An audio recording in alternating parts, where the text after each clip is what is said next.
If you're guilty of doing a mistake, can you think of 3 people that will come and support you what come may without any questions asked?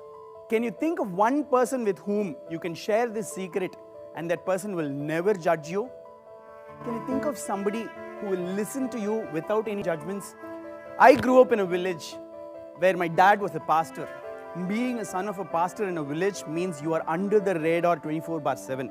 Whatever I did wherever, it reached my dad.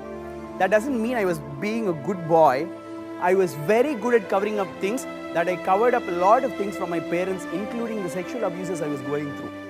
My school senior, my teacher, a pastor, a stranger.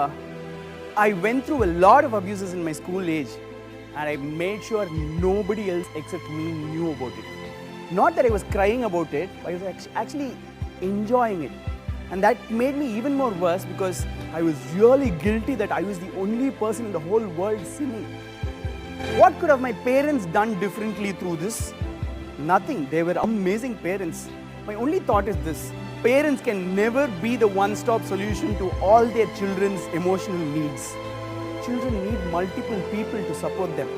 They need trusted adults to share their secrets with. They need mentors who will lead them. They need mentors who will push them and say, go do this. They need people who will support them and say, do you want to do this?